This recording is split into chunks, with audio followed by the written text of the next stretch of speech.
Now, welcome to this week's video.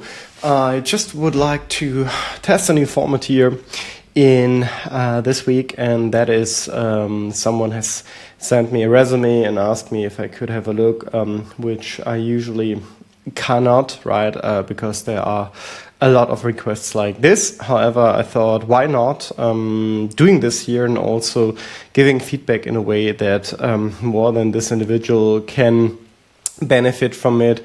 If you would like to have something like this for your own resume, then reach out to me, right? And please make sure to sanitize this, and then also explain to me exactly what you're gonna apply for, and then we can have discussion here, how and if this could be further enhanced and tailored, right? So if I'm not getting back, this was already used by a lot of other people, right? So don't get mad at me, but I'm trying my best here, right? Now, so here the situation is that this person worked in the academic world for a long time, right? So essentially finishing the bachelor's here in 2013, then doing the master's in 2015, and since then most likely going into a PhD for the last 7 years, right? Not so sure if this was the time where she finished and what she then did, right? But yeah, that's something here. It's unclear, so we would need to definitely also put it in. Maybe the professional experiences here was like part of this, like PhD. Maybe it was like afterwards, after the PhD. So not really clear, but I will come to this point in a second. And the objective of this person is to go into top strategy consulting. And here, I mean, the format according to which you should what you use for top strategy consulting company is pretty set, right?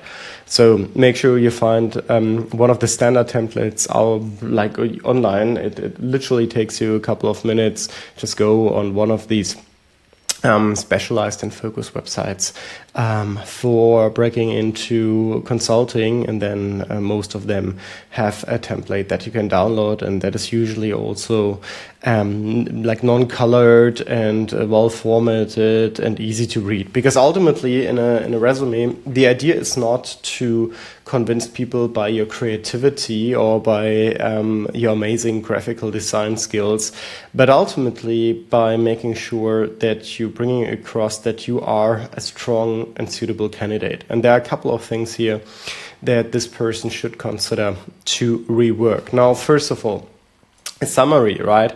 In very rare instances, this is something you should put on a resume, right?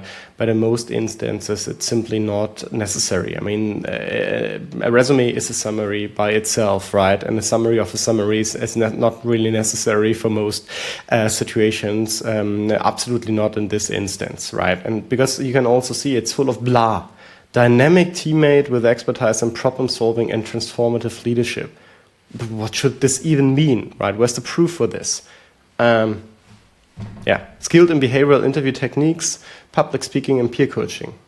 Proficient in coding languages, qualitative research and analysis, adept at designing project plans, building partnerships, delivering impactful presentations, and providing inspiring leadership with a proactive cross-functional approach. I mean, if you would play buzzword bingo here, right?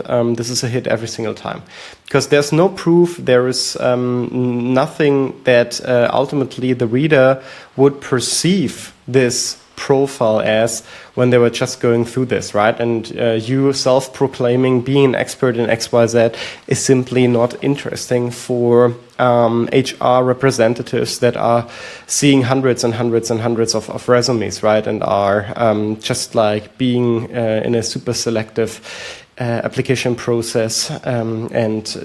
This is not the way how you can stand out, right?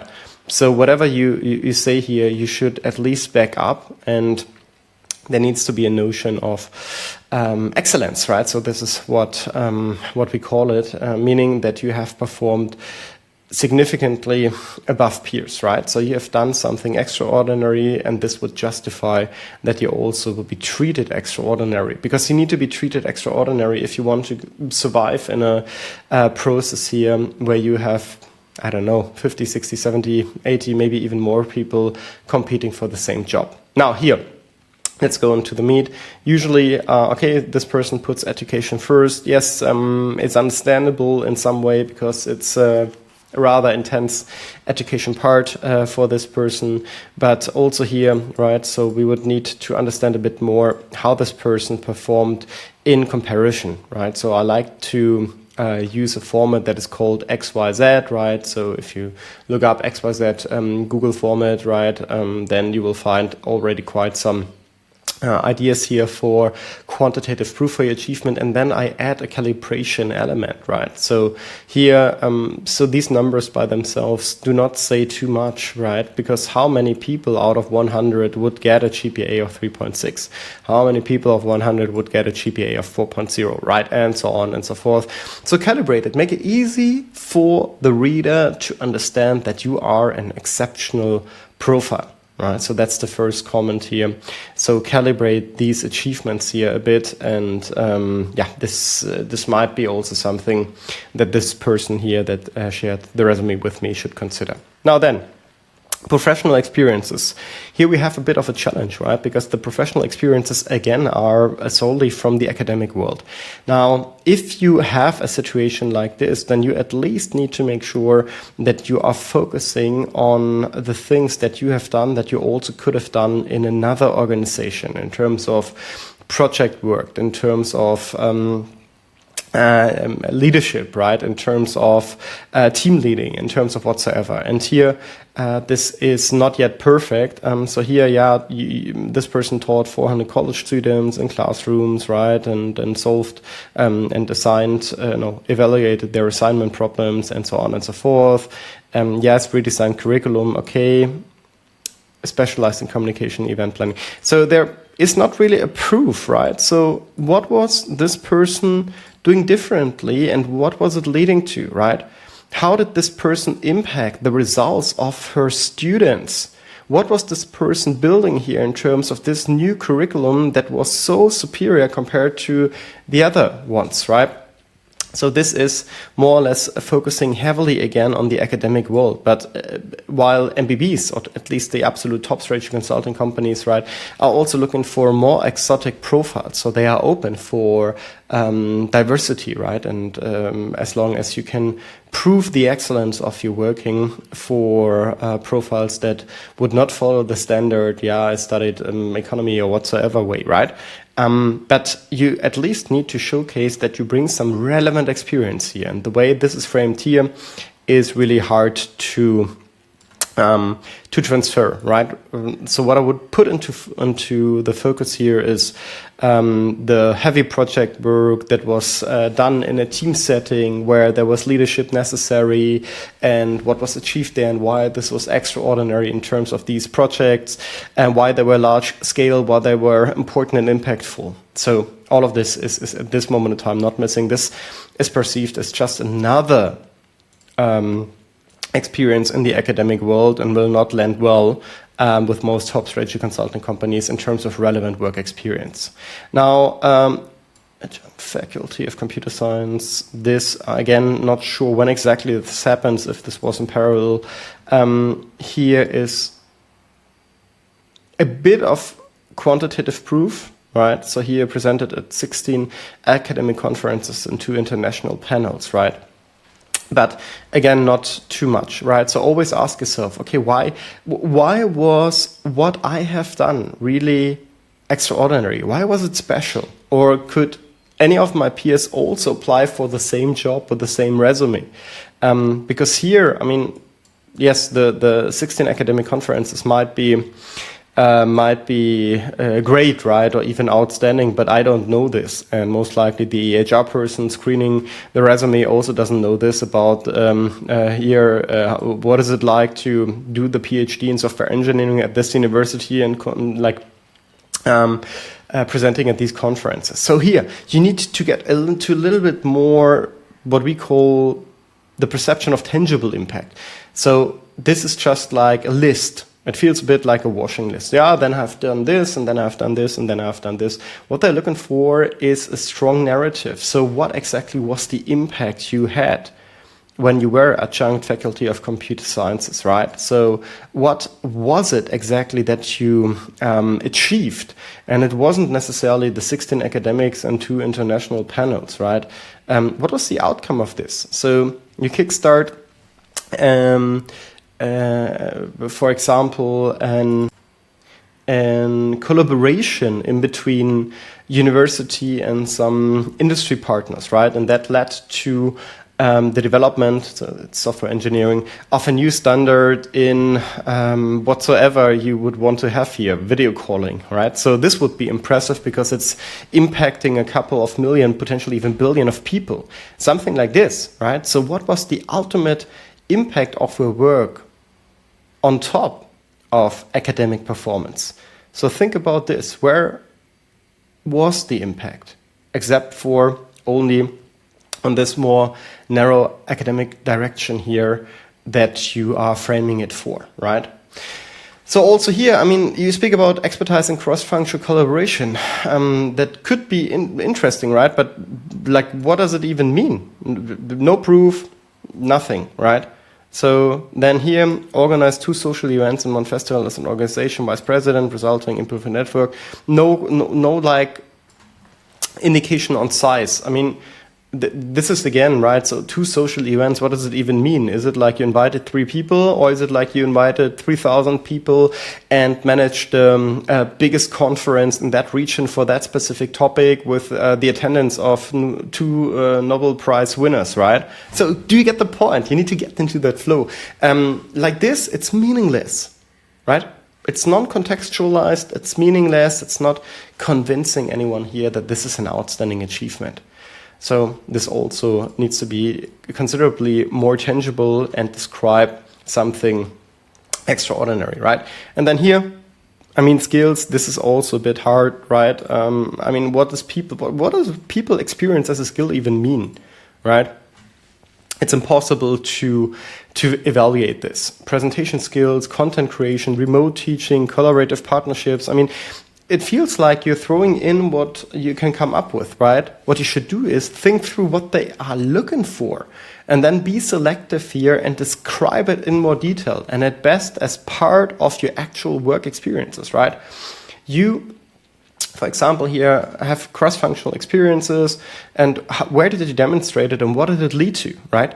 So this is what you should rather do, and not like, again, just throwing in some buzzwords here, because no one will be impressed by you, what is it even, strategic, right? I think there's even a word missing. Or by you having the skill generative AI. What does it mean, right? Where did it make an impact? What is it for? This is just like a couple of words thrown into the resume, right? And it will not land well at selective opportunities, right? Because this is just like leaving a lot of question marks on the faces of the HR people reading this, and this will just lead to rejection, right? Because they don't have the time to really find out what is behind this. That's your job to make it tangible and also transparent. So then, awards, affiliations, and minority travel grant. Again, right, how hard is it to get this? If it's only given out to 1%, you can show some pre-selection. You can show that someone else important was already seeing potential in you, right? And letting you or giving you something that many others also tried to achieve but were unable to get it. So then, PhD dissertation as a finalist on X scholarship selected by X society, right? Again, how competitive is this, and did you actually get it, or were you just right? Which is also a great achievement. So don't get me wrong here. I'm just like very honest here in this review. As a fan, was it only the finalist, right? Because then essentially you said, yeah, I was close to getting it, but I didn't, which is okay, right? If it was super selective and you still had an upside doing it. But again, it's not really showing the highest level of achievement, let's call it like this. Also here, it really depends on what journals have this been, right? Was it like, I don't know, a AAA journal or whatsoever, right? And why was it so special? Why usually no one gets in? So make it easy for the reader to see your track record and why is it excellent and outstanding, right? Okay. Yeah. And also here, always ask yourself, did you have an active role? And yes, try to explain or tell a from-to story. So what exactly have you done here? Why did you make a difference in that role? What responsibility did you have? And was there any kind of leadership or project steering or communication involved that you could also now use as a job as a top strategy consultant? Now, in a nutshell, I think this is a hard one, right? Because up until now here, there's not too much professional experiences in there that we could use to fine-tune and reshape, right? So that's the first comment. Second, this is full of buzzwords at this moment in time without even saying anything tangible about proof of excellence or extraordinary performance or pre-selection by other important institutions, right? So all of this is either not there or is missing yet because it hasn't been put in. Then lastly, it also feels this is more a resume at this moment in time that is starting with you in mind and not with a potential employer in mind. Because ultimately what you would want to understand is first, what are the characteristics of my future employer? What is important for them? Then second, how this is tested. And then third, how can I show it, right? What is convincing? What's the way I can display that and get the message across? And what is here missing is the format, right? So make it easy for them. It's the quantification.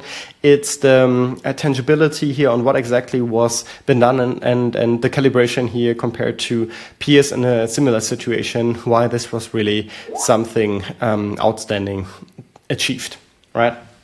So that's my outside-in assessment here. If I was this person, I would start definitely with getting a standard format, then thinking through what is the characteristics I would want to convey, then thinking through how can I convey them, what exactly have I done here, especially on the professional experience side that was not only related to the academic world, but also could be used in a regular business world, right? And then also with regards to the academic world, I would really think about why what I was doing was special, right? Why was this like an extraordinary achievement? Make sure to also show some pre-selection here that other organizations have awarded you or like give you a very prestigious scholarship, yada, yada, yada. Okay? So these were the couple of pointers here. Thank you for watching and all the best and good luck for the next iteration of your resume.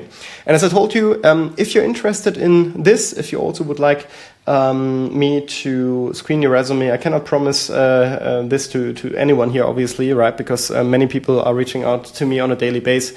But ultimately, this can be something that might be of interest to you, but as you can see here, I will be very direct and honest in my feedback, okay? So if you can stand this and you're open for pushing your resume from okay to outstanding, then let's go.